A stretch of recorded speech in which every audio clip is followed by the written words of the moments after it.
Hi, everybody. Tim Hughes here. I'm the CEO and co-founder of DL Ignite. And today I'm with Dr. Michael Gerharz, though we're just going to call you Michael. And we're going to be talking about his book. And I've got it here on the side here because it's The Path to Strategic Impact. What great leaders understand about strategy communication and others don't. So, Michael, where can people find you? The easiest place to start a conversation with me would be on my LinkedIn profile. If you want to check out my work, head over to my website, michaelgerharz.com. Excellent. So tell me, what was the inspiration behind the book? Yeah, actually, I've been working on that question for so long. This is one of the most important problems that people come with to me. I bet that every company had that problem at some point in their existence. This is where we basically get a strategy and then nothing happens. Exactly. I mean, you've been through that retreat or had that months-long project, and you've come up with a brilliant idea, and it's really super smart. You've checked all the boxes from all the great books, and this is a really smart strategy. And you've made that big announcement, right? With that town hall meeting, everyone was there and pumped. But like 3 weeks later, nothing has changed, and 3 months later, everything's forgotten. And that leads into that vicious circle where you repeat it next year and the year after, and every time you do, the frustration just grows. And in my experience, I remember someone basically the slides, and what they did was the same slides every year. They just changed the date at the top. Yeah, I mean, yeah, and that's just a recipe for frustrating your team, isn't it? And the problem often isn't that the strategy isn't smart. I mean, the books have been written. That is not rocket science anymore. The criteria for great strategies are well known. The problem is much more that leadership somehow doesn't bridge the gap between what sounds smart in the boardroom and what needs to be done down on the floor when the choices have to be made, when the actions have to be taken. And how does that translate? And that's what this book is about. So what are the common mistakes that leadership make then when they set a strategy and then nothing happens? There's a bunch of them. I think a very common phenomenon is that it's that fancy slogan that gets painted on the walls that a marketing agency They're usually has now on the back of toilet doors, aren't they? Yeah, even that. Yeah, that a marketing agency has been paid to come up with, but that sounds fancy, but no one knows what it actually means. Yeah. Or there's the opposite of that, and we've got to be. It's like, yeah, but everybody's that. Yeah. Yeah, but there's also the opposite of that, right? Where it's that consultant speak formulaic language that sounds eloquent and professional and sounds like we know what we do, but again, the team down on the floor doesn't understand a word about that efficiency spearheading initiative, right? Or let alone these huge piles of PowerPoints that have everything figured out and all the data in it, all the analysis. But yeah, which of those 300 slides do I need to look at when I need to make the call and take action? So where is the actual information here? So how is it that we can balance the short-term goals?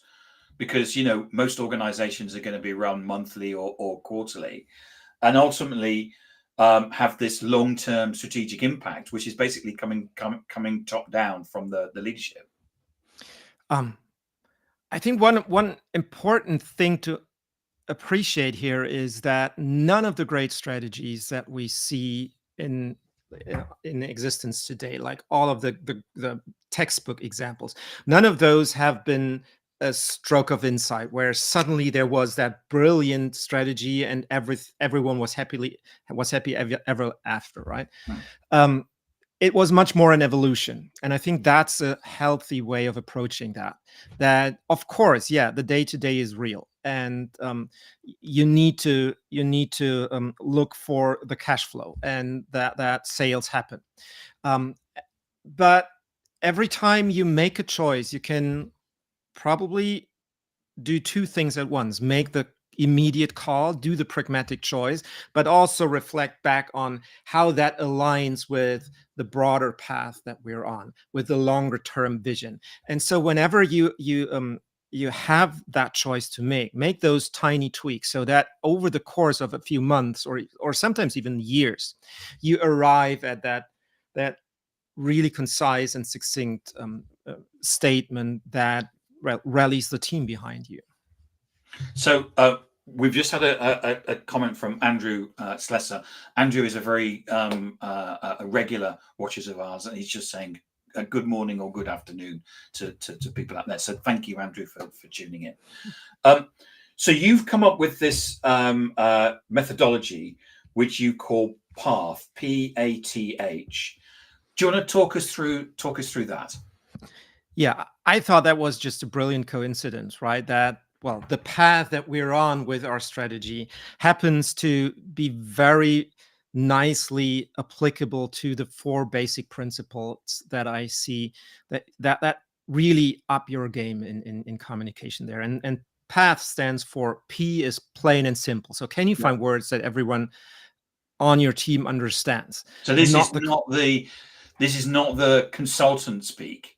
Exactly. That we often see, That is well, basically operational truths that you observe, just told in plain English that everyone can understand. Then A is actionable. Can you frame it in a way that people know what it means for the everyday choices they need to make, for the actual actions that they have to perform? Then T is transformative. So actions are good, right? But you're not going to make a difference by just playing by the rules. You want to make the bold moves. And how do you encourage this? And can you find words that encourage your team to make those bolder moves? And then I think sometimes, I don't know about you, but when I've worked for corporates, I've sat in meetings and actually been underwhelmed. Because if you've got the team, if you've got the culture and the team are up for it, what we want are courageous, bold moves where we can see the hunger in the leadership to win. I mean, I've worked for some organizations where they've made outrageous statements about killing the competition and stuff like that. But actually, that was because we were up for it as well. The message just struck home with us. Yeah. And part of the reason might be that, well, we sometimes mistake that transformative spirit with using grandiose words, right? Those spectacularly ambitious words that, well, sound great in a textbook and in an analysis, but that don't really inform you what you need to do. It's the plain English, the language that we can see, the examples that we can see, like, for example, when FedEx used when it absolutely positively has to be there overnight. That's just the most plain way of saying that we want to be the most reliable carrier in the country. Yes. But that sounds ambitious, but what does it mean? The most reliable. That is transformative for sure. But how does that translate to my actions when it's absolutely positively has to be there overnight? Well, I can almost see that. I can see the package being delivered. I know what to do when I've missed the train in the evening, but it has to be there overnight. So of course I'm going to charter the truck to get it there, right? And what helps me to do that is the fourth principle. It's H, heartfelt. So can I find words that both the team and leadership believe in and really stand behind, and give all of us a reason to really show up here and make a difference. And so what part does communication play in this?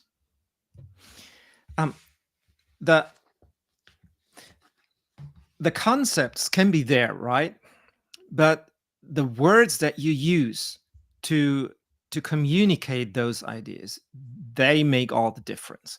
For example, if you take Alcoa, that aluminum manufacturer, that aluminium in the UK. Yeah, you're from the UK, exactly. Aluminium. So,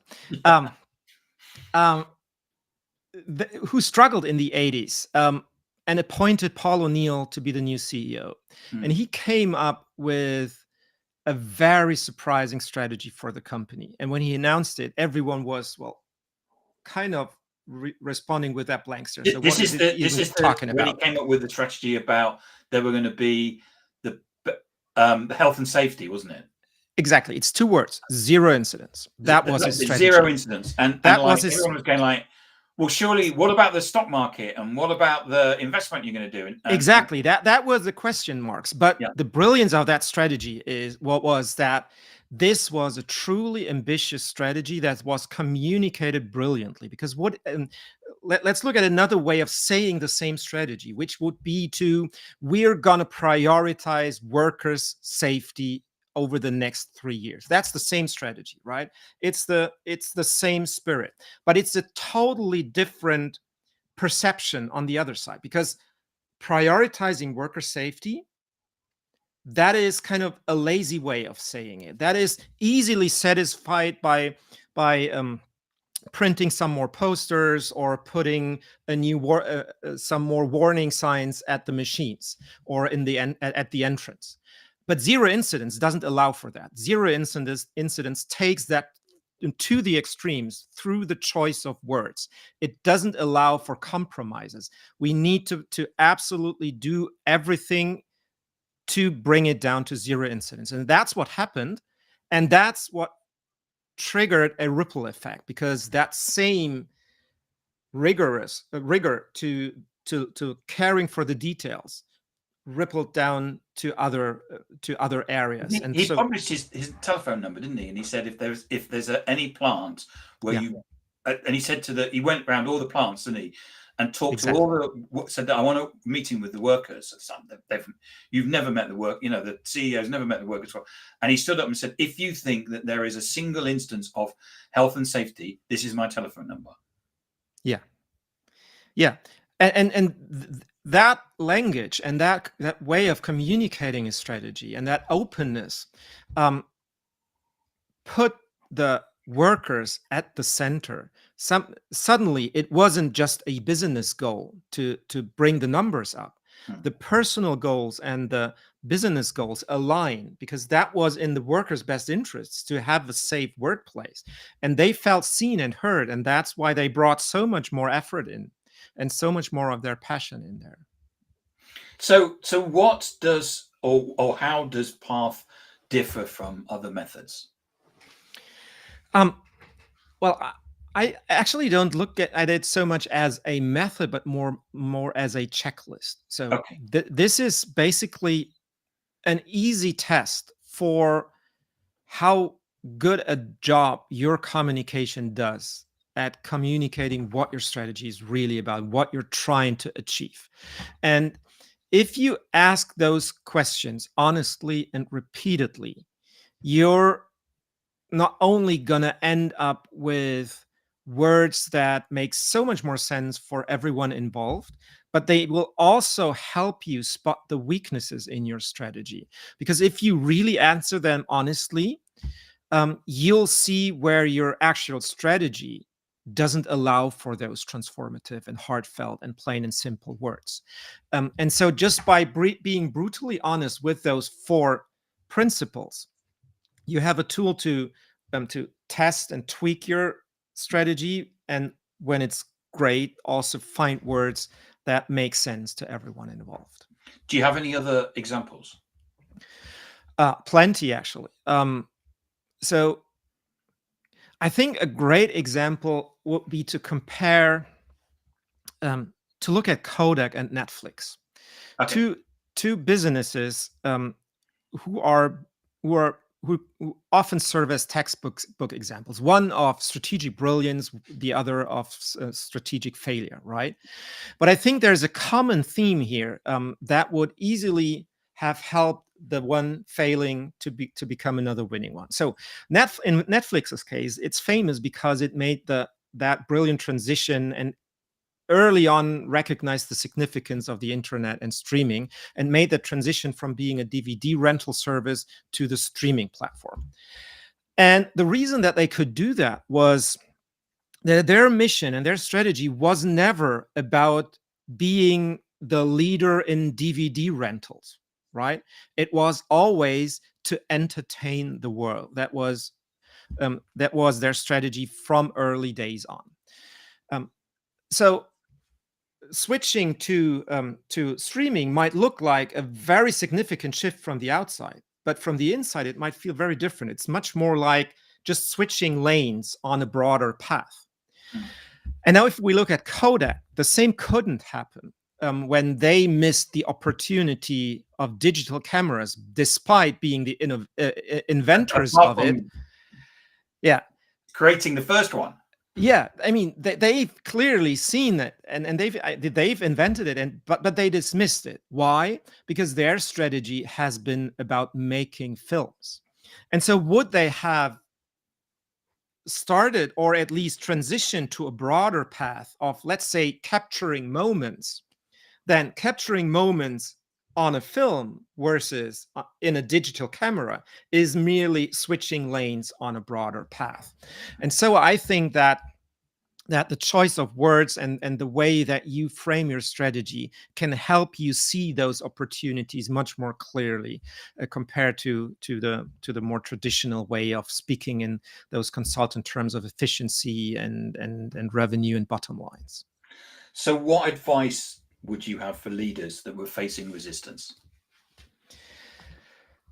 I think the most powerful tool is listening, right? And I think the most important step when you feel that your strategy isn't working, that you ask as many members of your team as possible one question. So, what do you think is our strategy about?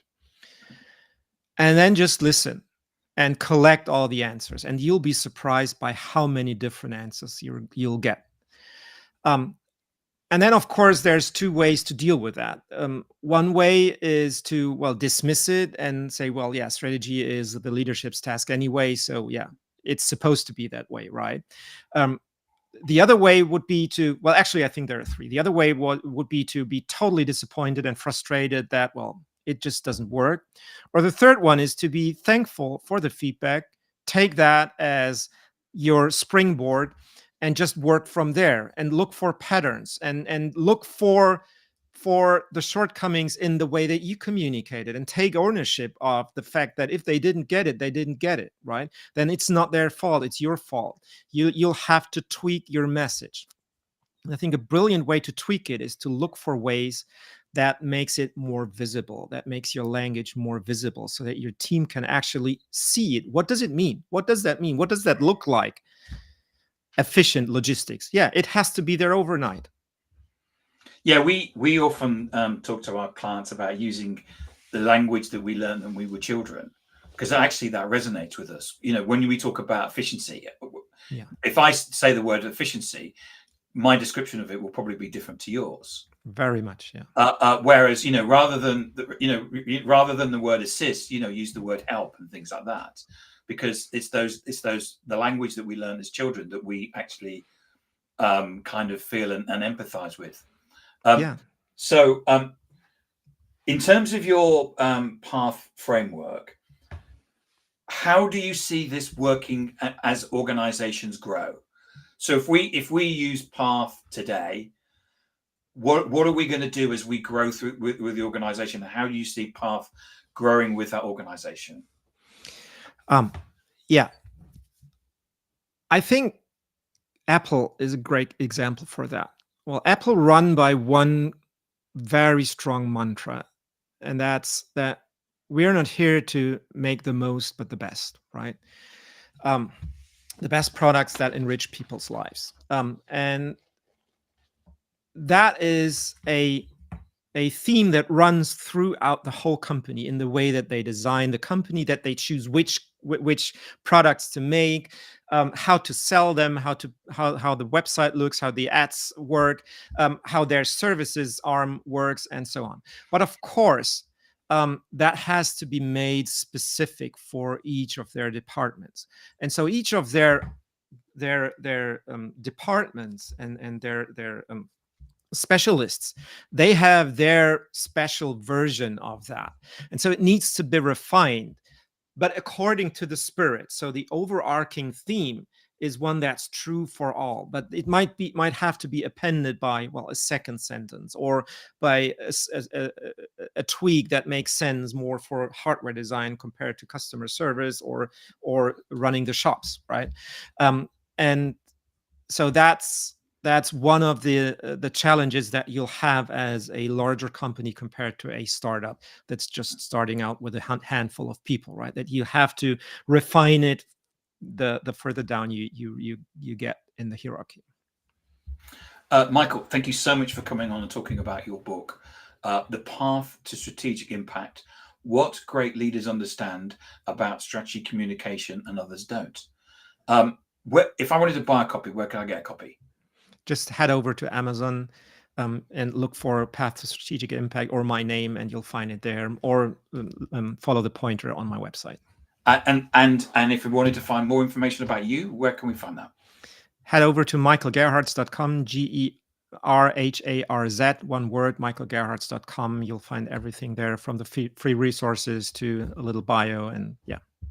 Excellent, Michael. It is so fascinating. Thank you so much for coming on and talking to us today. And thank you for Andrew for watching as well.